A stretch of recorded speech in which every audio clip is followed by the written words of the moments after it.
ప్రశ్న గమనించండి ఒకసారి. ఒక సమబాహు త్రిభుజం లోపల ఒక బిందువు నుండి 3 భుజాలకు గల లంబ దూరాలు √3, 3√3, 4√3 సెంటీమీటర్స్ అయినా ఆ త్రిభుజం యొక్క చుట్టూ కొలత ఎంత? క్లియర్గా వాడు సమబాహు త్రిభుజం యొక్క చుట్టూ కొలత అడుగుతున్నాడు. Perimeter of the equilateral triangle. ఎప్పుడైతే మనకి సమబాహు త్రిభుజానికి సంబంధించి ఈ భుజము ఏ, అలాగే ఈ భుజము ఏ, ఈ భుజము ఏ. అందుకని సమబాహు త్రిభుజం యొక్క చుట్టూ కొలత అనగానే సమబాహు త్రిభుజం యొక్క చుట్టూ కొలత పెరిమీటర్ అనగానే 3a అని చెప్పచ్చు. అందుకని సైడ్ ఏ అని తెలిస్తే కనుక 3 × a అని చెప్తాం కాబట్టి తప్పనిసరిగా 3 మల్టిపుల్ అయి ఉండాలి సమాధానం. 3 మల్టిపుల్ అవ్వాలని చెప్పాం కాబట్టి 64 కాదని చెప్పచ్చు, 32 కాదని చెప్పచ్చు. 3 48లో పోతుంది కాబట్టి ఛాన్స్ ఉంది, 3 24లో పోతుంది కాబట్టి ఛాన్స్ ఉంది. అంటే సమాధానం 48 కానీ 24 కానీ రెండిట్లో ఏదో అవుతుంది. అలాగే కాబట్టి ఈ 2 ఆప్షన్లు ఏదవుతుంది అంటే లెక్క చేయాలి కాబట్టి వాడు ఇచ్చినవి ఏంటి అంటే కనుక లంబ దూరాలు అని చెప్పాడు. క్లియర్గా మనకి లంబ దూరాలు వాడు చెప్పిన పాయింట్ ఏంటి అంటే కనుక లంబ దూరాలు ఒక బిందువు నుంచి అని చెప్పాడు. అంటే క్లియర్గా మనకి ఇక్కడ పాయింట్ అయితే కనుక ఇది H1, ఇది H2, అలాగే ఈ లంబ దూరం వచ్చి H3 అని చెప్తున్నాం. అలా H1, H2, H3 ఇచ్చినప్పుడు మనకి హైట్ ఎంత అవుతుంది, సమబాహు త్రిభుజానికి సంబంధించినటువంటి హైట్ ఎంత అవుతుంది అంటే కనుక క్లియర్గా H1 + H2 + H3 అని మాట్లాడుకున్నాం. క్లియర్గా ఏదైతే మనకి సమబాహు త్రిభుజానికి సంబంధించినటువంటి హైట్ కావాలి అనుకుంటే కనుక సమబాహు త్రిభుజానికి సంబంధించినటువంటి ఒక హైట్ కావాలి అనుకుంటే కనుక ఈ హైట్ కావాలి అనుకుంటే కనుక ఏవైతే మనకు లంబ దూరాలు అని చెప్తున్నామో ఆ లంబ దూరాల యొక్క మొత్తం అంటే H1, H2, H3. ఇక్కడ క్లియర్గా H = వాల్యూ ఎంత అన్నాం అనుకోండి, ఈ 3 కలపాలి అని చెప్తున్నాం కాబట్టి దీంట్లో ఇక్కడ ఏమున్నాయి, ఇది 1√3 + 3√3 + 4√3. టోటల్గా ఎన్ని √3 ఉన్నాయంటే కనుక 8√3 అని చెప్పేసి డైరెక్ట్గా. H అనగానే H1 √3 + 3√3 + 4√3 అని చెప్తున్నాం. అంటే క్లియర్గా వాల్యూ ఎంత అంటే కనుక మనకి 8√3 అని చెప్పచ్చు. మరి H వల్ల ఉపయోగం ఏంటి అంటే కనుక మనకి చుట్టుకొలత కావాలంటే కనుక 3a, 3 × సైడ్ కావాలి. మరి H = ఫార్ములా ఏం చెప్పాము అన్నాం అనుకోండి, √3a/2 అని చెప్పాం. అది వైశాల్యం అయితే కనుక √3a² / 4 అని చెప్పాం. అందుకని క్లియర్గా √3 క్యాన్సిల్. అప్పుడు ఏ వాల్యూ ఎంత అంటే కనుక 2 8 16 అవుతుంది. ఎప్పుడైతే భుజము 16 అని వచ్చిందో క్లియర్గా 3 × 16, 3 × 16 ఎంత అంటే కనుక క్లియర్గా 48 సమాధానం అని చెప్పచ్చు. కాబట్టి సమాధానం ఎంత అంటే కనుక క్లియర్గా 48 అని చెప్పుకోవచ్చు అనమాట. ఓకే, ఇక్కడ చుట్టుకొలత అనే కానీ ప్రశ్న ఏం అడిగాడని గమనించాము. అక్కడ మనకి రిక్వైర్మెంట్ ఏముంది అంటే ఏ కావాలి, ఆ ఏ కనుక్కోవడం కోసం మనం ఏం చేస్తున్నాము అనేది బ్యాక్ వస్తూ ఉంటాం.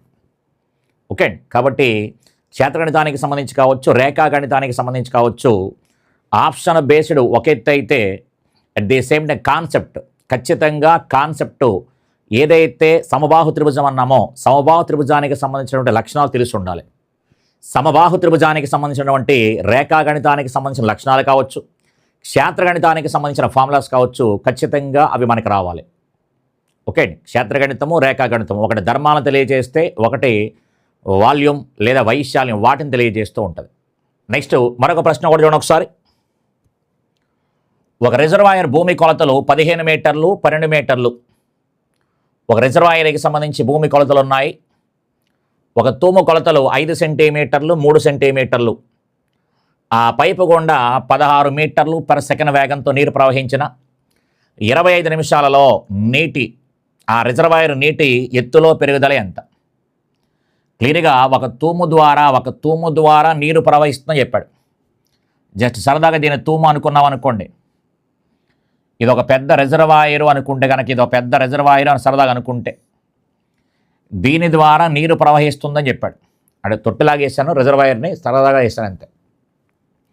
దీని ద్వారా మనకి నీరు పడుతుందని చెప్తాడు, దీని ద్వారా నీరు పడుతుందని చెప్పాడు. ఇలా నీరు పడుతున్నప్పుడు దీంట్లో మనకి ఎంత ఎత్తు వరకు వస్తుంది హైట్ కనుక్కోండి అంటున్నాడు. అంటే క్లియర్గా దీని ద్వారా ప్రవహించే నీరు అనేది ఈ నీటికి సమానము, అంటే దీని ఘనపరిమాణము దీని ద్వారా వచ్చే ఘనపరిమాణం సమానం. మరి తూము ద్వారా వచ్చే నీరు అంటే కనుక అర్థం ఏంటి అంటే కనుక ఆ తూము మనకి ఏదైతే మనకి ఎంట్రన్స్ ఉంటుందో ఆ ఎంట్రన్స్ ఆకారాన్ని బట్టి దాని వైశాల్యము. ఇక్కడ ఎంట్రన్స్ మనకి వృత్తాకారంగా ఉందనుకోండి, వృత్తాకారంగా ఉంటే కనుక వృత్త వైశాల్యం తీసుకోవాలి. కానీ తూము యొక్క కొలతలు 5 సెంటీమీటర్లు అలాగే 3 సెంటీమీటర్ల పదం వాడాడు.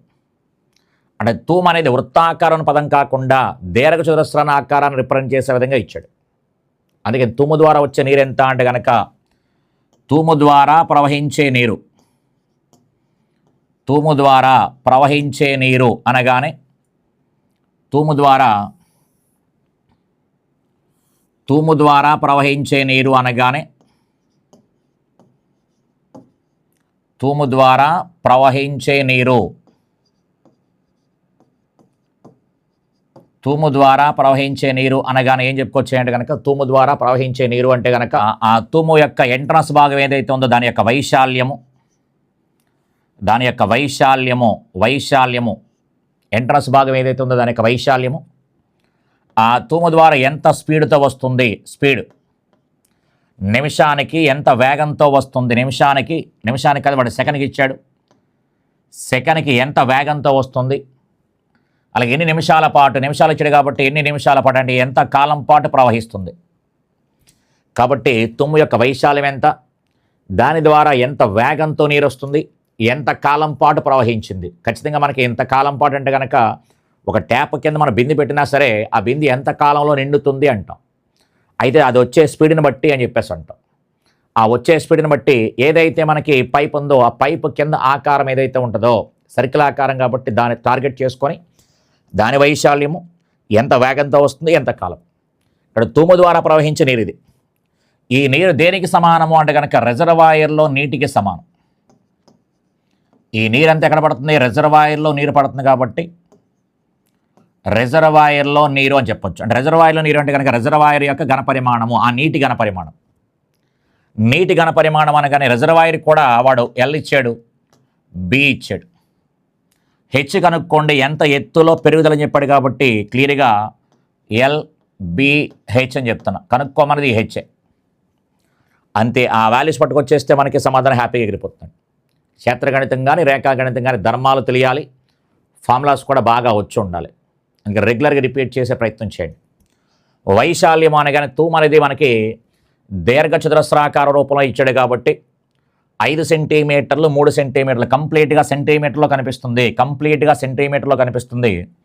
వాడు ఇక్కడ అడిగింది మీటర్లలో, అందుకని సమాధానం మన మీటర్లలో చెప్పాలి కాబట్టి అన్ని మీటర్లో రాసే ప్రయత్నం చేయండి. 5 సెంటీమీటర్లు అనగానే సెంటీమీటర్లు 5/100 రాసుకుంటున్నాం. ఎందుకంటే 100 సెంటీమీటర్లు 1 మీటరు. క్లియర్గా మనకి 100 సెంటీమీటర్లు 1 మీటరు కాబట్టి 5 సెంటీమీటర్లు అనగానే 5/100. అలాగే 3 సెంటీమీటర్లు అనగానే 3/100 మీటర్లు. ఇది వైశాల్యం. వేగం ఎంత అంటే 16 మీటర్/సెకండ్ కాబట్టి మీటర్లు ఇచ్చాడే హ్యాపీ. కాలం అనగానే 25 నిమిషాలు, ఇక్కడ సెకండ్లో ఉంది కాబట్టి దీన్ని కూడా సెకండ్లో చెప్పాలి. 25 × 60 సెకండ్లు ఈజ్ ఈక్వల్ టు LBH అని చెప్పాడు కాబట్టి L వాల్యూ ఎంత, L అంటే కనుక 15 మీటర్లు, B అంటే కనుక 12 మీటర్లు, H అంటే కనుక తెలియదు అదే కనుక్కోవాలి.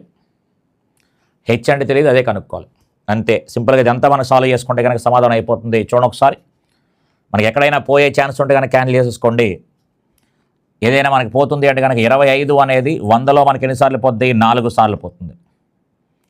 అలాగే 0 ఈ 0 కూడా క్యాన్సిల్. Next 5 3 15 cancel. 4 మనకి దీంట్లో 3 సార్లు పోతుంది, 4 మనకి దీంట్లో 4 సార్లు పోతుంది. ఈ 4 కూడా క్యాన్సిల్. ఇంకా మనకి ఛాన్స్ ఏముంది అంటే కనుక క్లియర్గా 3 అనేది 6లో 2 సార్లు పోతుంది. ఇక్కడ క్లియర్గా మనకి 2/10 అనగానే 0.2 అని చెప్పచ్చు.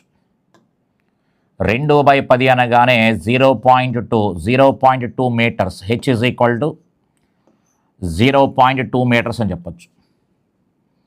హెచ్ ఈజ్ ఈక్వల్ ఎంత అంటే కనుక 0.2 మీటర్స్ అని చెప్పొచ్చు అనమాట. ఓకే, కాబట్టి ఈ రకంగా తూము ద్వారా ప్రవహించే నీరు అనగా రిజర్వాయర్లో నీరు అంటున్నాం కాబట్టి అది ఘనపరిమాణం, నీటి యొక్క ఘనపరిమాణము. కానీ తూము ద్వారా ప్రవహించే నీరు అని చెప్పినప్పుడు పాయింట్ చూసుకొని ఒకసారి ఆ ఎంట్రన్స్ యొక్క వైశాల్యము, ఎంత వేగంతో వస్తుంది, ఎంత కాలం పాటు ప్రవహించింది, ఇది ఎక్కడైనా అప్లికేబుల్. అది వేరే చాప్టర్లో ఉంది అని ఆలోచించొద్దు. తూము ఎంట్రన్స్ ఏదైతే ఉందో వాడు ఆకారం పేరు చెప్తాడు కాబట్టి దాని వైశాల్యము, ఎంత వేగంతో నీరు బయటకు వస్తుంది, అట్ ది సేమ్ టైం ఎంత కాలం పాటు ప్రవహించింది. అది జనరల్ మొక్క. ఆ జనరల్ వెర్షన్లో మాట్లాడుకుంటే కనుక చాలా హ్యాపీగా నేర్చేసుకోవచ్చు. ఓకే.